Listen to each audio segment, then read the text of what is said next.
Welcome to Sweetwater's Full Gospel Church. I am Pastor Cully. And I'm Roxanne. Thank you for joining us online. We pray that during the service you'll experience the presence of God wherever you are. Now let's go live. And so this morning, like I said, we're going to start a new series, but it's in line with where we're going as a church. Right in the beginning of the year, we spoke about the vision for this year, which is Rise. And so if you were quite clued up, if you were with it, you would have known that every letter of the, of this word Rise, we unpacked throughout the year. And so in this last quarter of this year, we actually now are at the E, which stands for equip. And so for the remainder of this year, we're actually going to be focusing on equipping the saints, equipping you, making sure that you are equipped into the very essence who God has called you to be. Somebody say amen. And so this morning, with that in mind, we're starting a new series called Backbone. And so when we say somebody's got a backbone, we mean that they've got courage, they've got grit, they've got resilience. See, the backbone is what holds the body together. It gives posture, balance, and movement. Without a backbone, the body collapses. And without a spiritual backbone, our faith collapses. And in this series, we're going to be looking at what it means to develop a spiritual backbone that keeps us standing firm in the midst of a shaky world. We'll talk about daring faith, breakthrough prayers, and having an intimacy with God that doesn't bend under pressure. Hebrews 11 verse 1 says, now faith is the confidence in what we hope for and the assurance about what we do not see. And then we carry on, and verse 6 reminds us, without faith it's impossible to please God. And this morning, if you are with us this morning, whether you are in person, online, although we're starting this series of Backbone, I want you to go with us on this journey. As this morning, we're starting about the faith part of the backbone. And so if you're taking notes down, you can title your notes, The Spine of Faith. The spine of faith. Because if faith is the backbone of the believer, then the spine of faith is what keeps us upright when giants are in front of us. Let me just say this. I want to just speak it right now. God is not calling for a spineless church, but a bold, courageous, unshakable people. A church that stands tall in the midst of everything that goes around in this world. A church without a backbone becomes a crowd. But a church with a becomes an army. This army is quite dead. See, here's the thing. We need to be a church with backbone. God is not looking for spineless people. I'm being very honest with you. I'm not talking about physically. I'm talking about spiritually. He's calling us to have daring faith. Faith to believe the impossible. Faith that can stay in the midst of turmoil and say, I will still stand. I will not cower down. So let us pray as we prepare for the word this morning.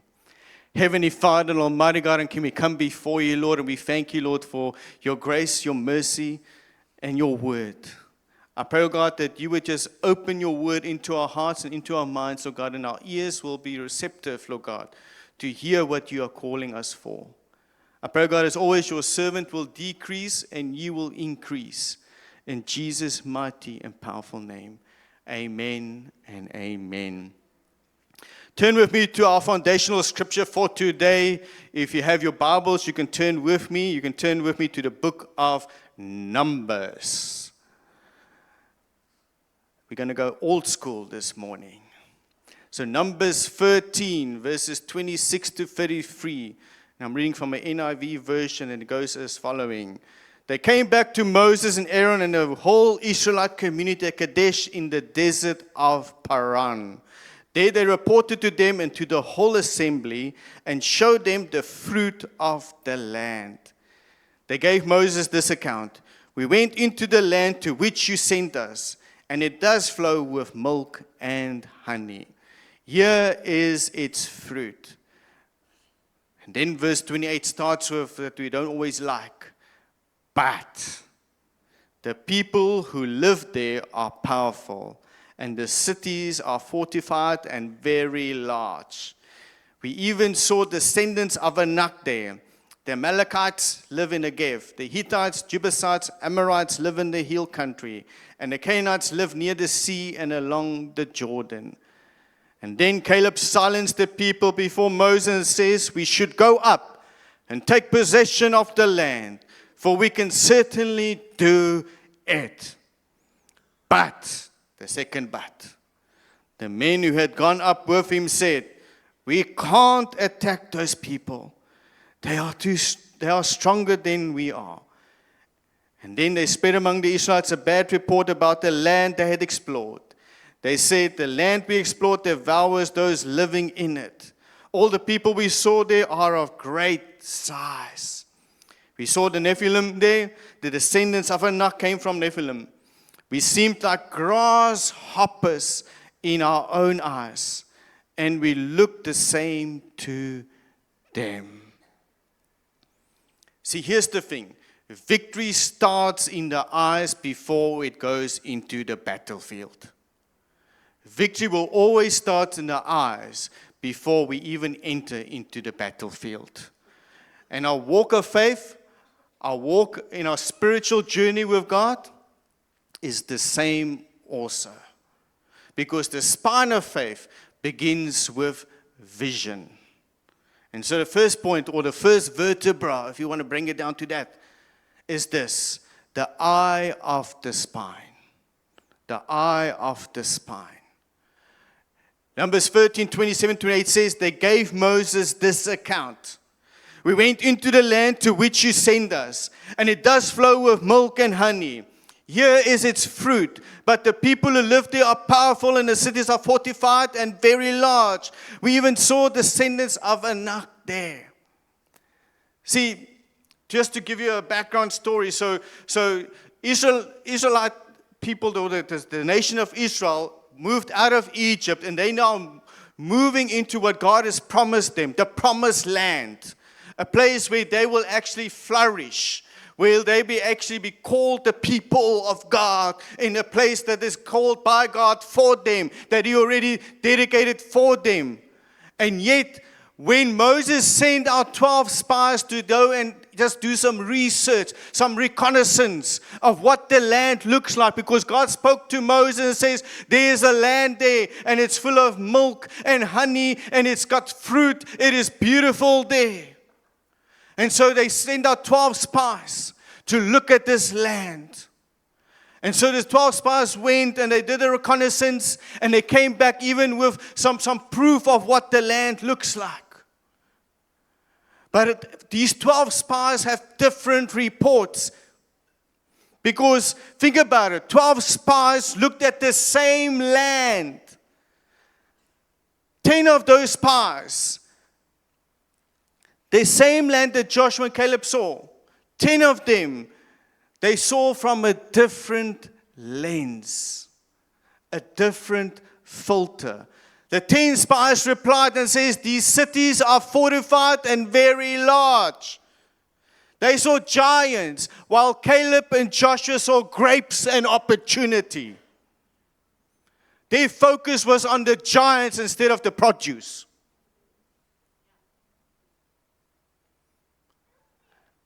Caleb and Joshua, in response to this, says, we should go up and take possession of the land, for we can certainly do it. Can you see the change of attitude? Can you see the different lanes that these two are looking from? Fear magnifies the obstacles. Faith magnifies the opportunities. Faith looks through God's eyes, not human eyes. The same facts, the same land, the same territory, but different lenses, different versions, different filters. Faith, fear. And so the spine of faith begins with eyes that see promise, not problems. See, when you have the spine of faith, if you look at a situation, doesn't matter how small you might look like in a natural eyes and human eyes. When you look at a situation that seems impossible, if you got a spine of faith, when you look from spine of faith with the eyes of a spine, then all of a sudden you don't see problems, you see opportunity.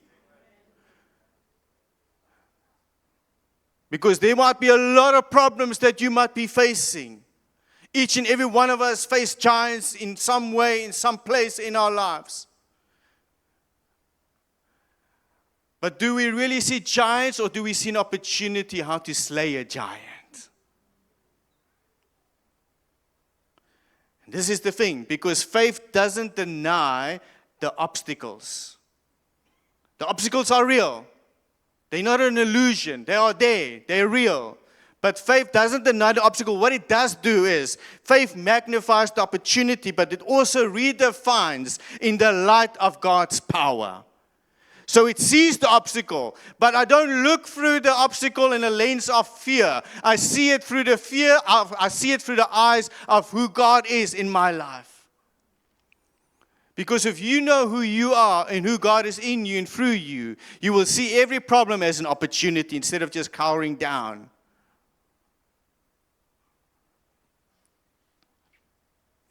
The spies measured themselves, because this is the thing, because the spies went into that territory, went into enemy territory, and they looked at the situation, and they measured themselves against their problems, measured themselves against the people, measured themselves against the obstacle. Guess what?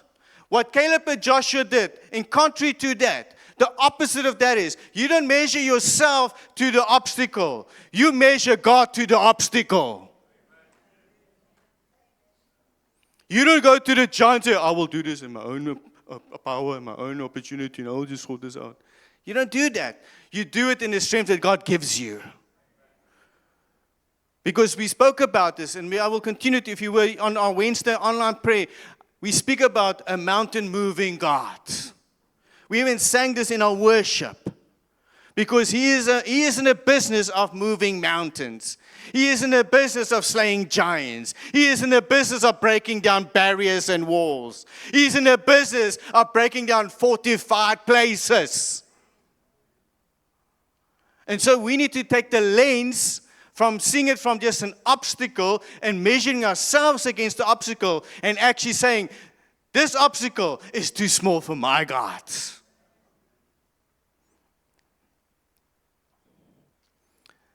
And the way I can explain it even better is, think about binoculars. Everybody know what binoculars are. Now think about it. If you have binoculars, if you can see far, but here's the thing, if you try and zoom in more, then everything around it, on the focal point that you're looking for, disappears. It fades away because you're only focusing on that one object. See, here's the thing, and I want to just teach you something about faith through binoculars. If you take the same lens and focus on your obstacles, guess what your focus point is going to be? Your obstacles. But if you focus on God, your obstacles all of a sudden disappear. Because your focus is no longer on your problem. Your focus is no longer on your giants. Your focus is no longer on how strong and how fortified the place is. And how small you look like according to this problem. Your focus is on how big God is. Because your focus, your binoculars, is now zoomed in. It is focused on God and God alone. See, God is not looking for people whose eyes will no longer magnify the enemy.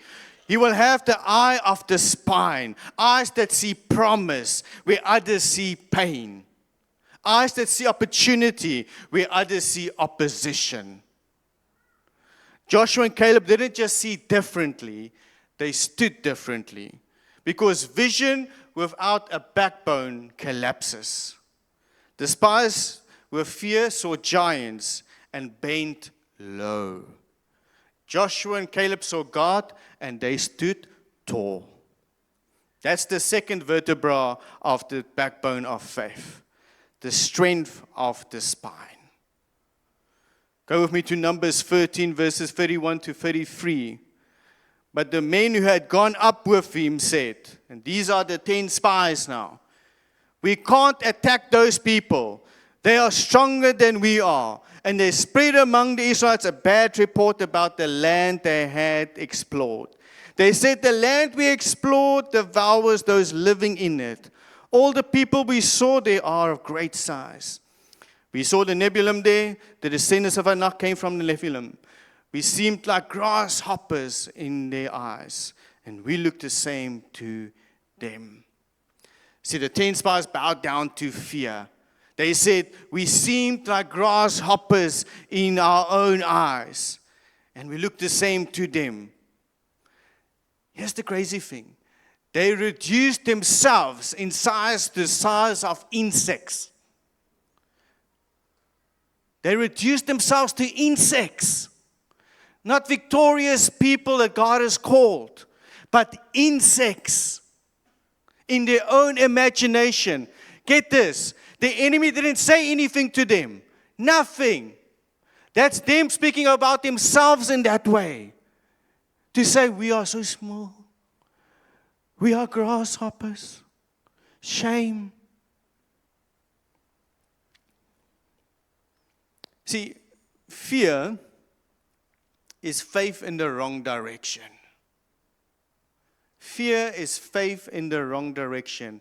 It magnifies the enemy and diminishes you. It makes you small. Faith stabilizes your stance by magnifying God. When you lose sight of God, you will always shrink to a low, low place. But when you see God as big in your vision, your enemies will shrink in comparison. Charles Stanley says this, the presence of fear does not mean you have no faith. Fear visited everyone in Scripture. What matters is whether you bow to it or stand in spite of it. So fear comes to all of us. It comes to every one of us. But the question is, will we stand tall or will we go lower into fear? And here's the interesting thing. I want to draw your attention to this because verse 32 in the same Numbers 13, the 10 spies didn't stop there by just, comparing themselves to grasshoppers. They didn't stop there because verse 32 carries on to say, and they spread among the Israelites a bad report about the land that they had explored. See, here's the thing. That's what happens when people lose their backbone. When people lose their spine, they try to make sure nobody else grows taller than them. Spineless people don't like to be the only one crouching on the floor. Fear spreads like a virus, but so does faith. The question is, which one will you catch? Will you catch the virus of fear or will you catch the virus of faith? See, fear is never content to be personal. It seeks company. The 10 spies infected the entire nation with their fear. Because the people without backbone will always try and bend others with them. But courage always spreads as well. Joshua and Caleb's words planted seeds of faith into that nation as well. See, here's the thing. The crowd doesn't always follow the strongest. And that's a perfect example in that scenario. The crowd doesn't always follow the strongest. The crowd will always follow the loudest. See, if your fear is louder than your faith, guess what? That's the crowd that you're going to attract. And so what is louder in your situation? Your fear or your faith?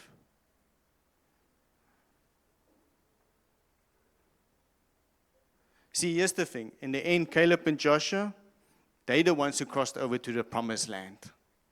Church, here's the truth. The 10 spies didn't just see wrongly. They didn't just stand weakly. They spoke wrong as well. They spread a bad report, and their words poisoned a whole generation. That's the danger of a spineless faith. It doesn't just bend in private. It breaks others in public. See, Joshua and Caleb reminds us something very, very vital right now. If fear has a voice, faith must have a voice as well. Because the backbone of faith doesn't just see through God's eyes and stand in His strength. It also speaks with courage and with conviction. And that takes us to the third vertebra of the spine of faith. The voice of the spine. Numbers 14 verse 9 says this, "Only do not rebel against the Lord, and do not be afraid of the people of the land, because we will devour them. Their protection is gone, but the Lord is with us. Do not be afraid of them." See, here's the thing. Joshua and Caleb didn't just see differently, they also spoke differently. They also stand differently. Faith doesn't stay silent. Or let me just say this. If faith stays silent, it is incomplete. If faith stays silent, it is incomplete. Here's the thing. Faith must have a voice. The spine of faith finds its voice when others lose theirs. And how do I know this? Paul actually tells us this. Paul writes in 2 Corinthians 4:13, "I believe, therefore I spoke." I believe, therefore I spoke. So here's the thing. If Paul, with everything that happened in his life, and if you don't know Uncle Paul, if you don't know what he had to deal with, go read your Bibles, especially the New Testament. Because he wrote majority of the New Testament, so you would think that he's got a lavish lifestyle. Well, newsflash, he actually didn't have a lavish lifestyle. He was shipwrecked, he was whiplashed, he was stoned, and I'm not talking drug stoned. I have to just put a disclaimer in there. But he was persecuted for what he believed in. And yet, he still says this. In 2 Corinthians, he spoke about this. I believe, therefore I spoke. He didn't say, I believe, therefore I'm going to remain silent. When people tell him, Paul, just keep quiet. You don't know what you want. He kept on louder. He kept on going louder and louder. Because he believed in what God has called him for. If he believed, therefore he spoke. Belief leads to bold speech. And what is this bold speech that Joshua and Caleb even spoke about to the rest of the nation of Israel? Well, let's go back to Numbers 14, verse 9. And I want you to focus on something there very quickly for me. Only do not rebel against the Lord, and do not be afraid of the people of the land, because we will devour them. Their protection is gone, but the Lord is with us. Do not be afraid of them. Now, the Hebrew word for devour in this passage, so we're going to go a little bit Hebrew here quickly. The Hebrew word for devour, they literally suggest consuming as bread. Consuming as bread. Now, just to bring it into context for you to understand it even better, because the ESV version, if you got the ESV version in your Bible, you can go there with me, because it actually says this in this version. The same passage, the same scripture. Numbers 14 verse 9 says, "Only do not rebel against the Lord, and do not fear the people of the land, for they are bread for us." They are bread for us. Their protection is removed from them, and the Lord is with us. Do not fear them. So let me just declare this over you, over us, over this church, over our community, over everybody that stands in this with a spine of faith. What terrifies others becomes the meal that strengthens you. What terrifies others is the very meal that will strengthen you. See, the 10 spies, they used the same word, devour, but they use it in a negative context. They said, those people will devour us. Did you catch that? Those 10 spies spread a bad report, and they said to the rest of the nation, these people will actually devour us. Yet Caleb and Joshua prophetically spoke over the nation of Israel and says, don't be afraid. Don't even be afraid of the bad report. Don't be even afraid about the 10 spies. They weren't even afraid if they were outnumbered by the report. They weren't even afraid if the rest of them said, oh, but you are also smaller than grasshoppers. Because all Joshua and Caleb was consumed by was that this is not for us, this is for God's glory. And so let me just speak it over your life. Don't fix your eyes on the enemy. Fix your eyes on the grapes. Fix your eyes on the produce. Fix on your eyes on the land that you're going to conquer. Fix your eyes on the territory that you're going to extend for the kingdom of God. Because the very same thing that wants to devour you, you're going to speak over it. And you're going to say, that problem, I will devour it. And I'll make it a bunny chow.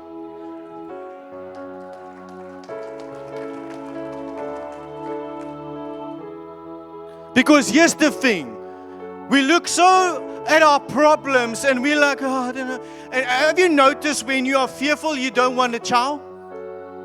You don't want to eat? It's almost like fearful fasting. There is no such thing as fearful fasting. It's a lie from the enemy. There is feastful enjoying of the bread that God can deliver to you from the enemy's territory. Because if He can give the same promise to Joshua and Caleb, He can give you the same promise that whoever stands against you, you will ultimately devour. Now, I didn't want to speak about this because I don't want to give it any attention. But I don't want to just jump on the bandwagon with the rest of all the other pastors. But there is something happening with this whole CRL thing. And I want to speak this now. Because I'm not scared. And I want to say this. I'm not scared. They must come. Because they say if I speak about God and I say if I hear from God, you must take me into a loony bin. Can I tell you? Yes, I am crazy. Crazy in love with Jesus. Because when I heard it the first time, do you know what drew my attention? They tried the same thing with Simon. They tried the same thing with Paul. They said, don't pray in the name of Jesus. Don't call upon the name of Jesus. You can go out, but we want to tell you what you must speak of, how you must speak. Can I tell you what the people did in the New Testament? The people of Acts, they continued to speak the name of Jesus.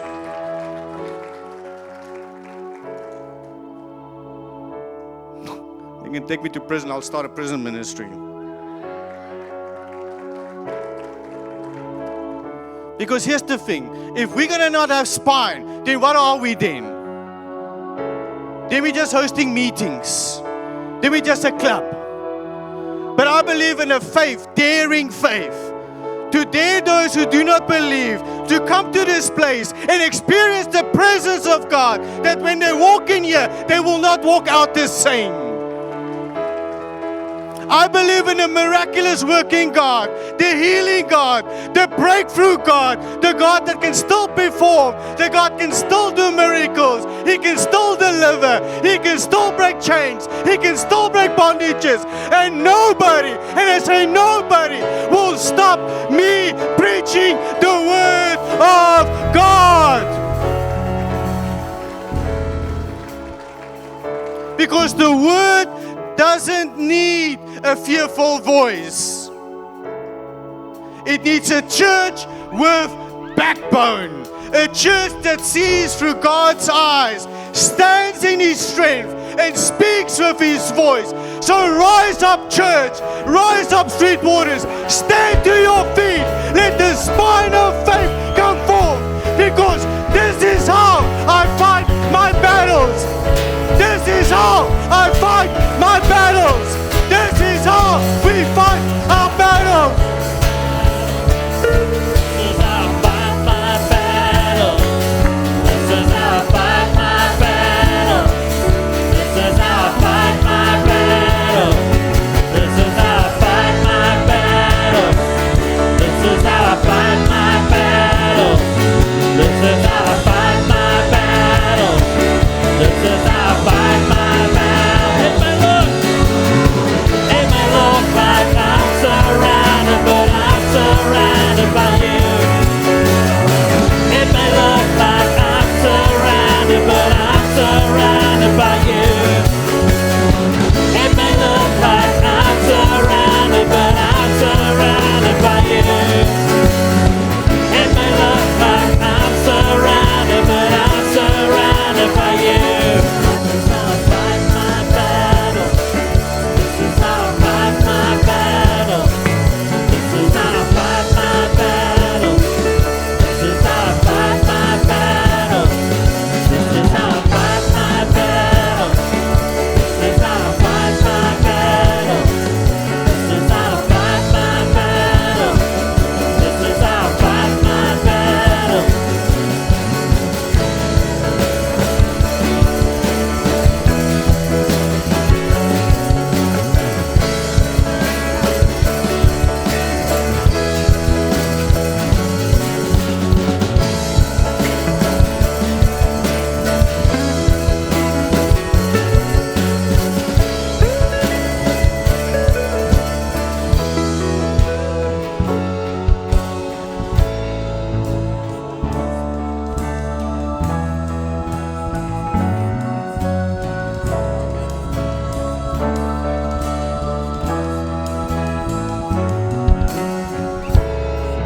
See, it's by no coincidence that we have to also get these things that happen in our service. Can I tell you, I invite those things. Come. Because the Lord will continue to bring breakthrough. There will be deliverance in that young man's life. I trust that. I believe God. The enemy is not stronger in this house.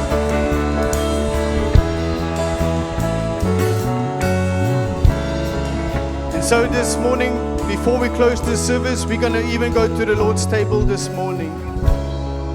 Because here's the ultimate confidence we have. Our faith rests not on us, but on Jesus, the greater Joshua. He is the one who had the spine to endure the cross. When all others bowed, he stood. When sin pressed, he resisted. When death threatened, he triumphed. That's why we come to the Lord's table, to remember the spine of our faith is not in our performance, but in his sacrifice. So I want you to take your first emblem, which is the wafer.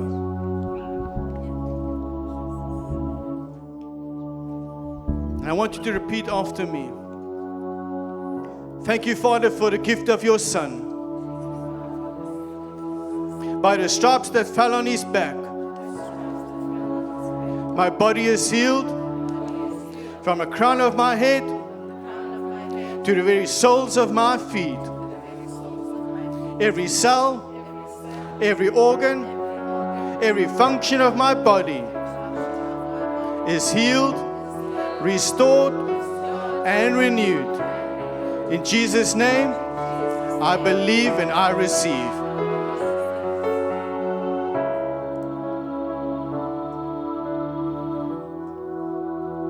Get your next emblem ready, which is the juice, which represents the blood of Jesus. Repeat after me.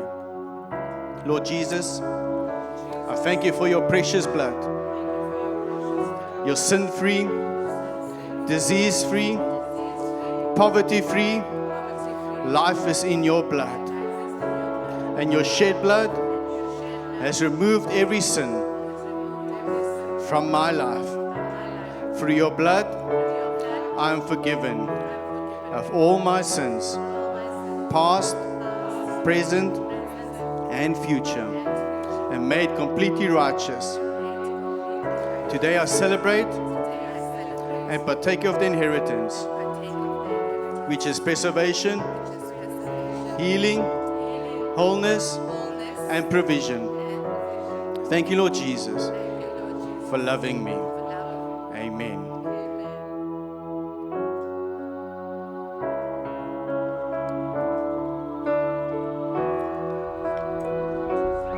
So this morning, as we close this service, receive this benediction. Now may the Lord God, who strengthens the backbone of faith, make you unshakable. May you see with His eyes and stand in His courage and speak with His conviction. May you walk out of here not as grasshoppers, but as giant slayers. Through Christ our Lord Jesus Christ. Amen and amen.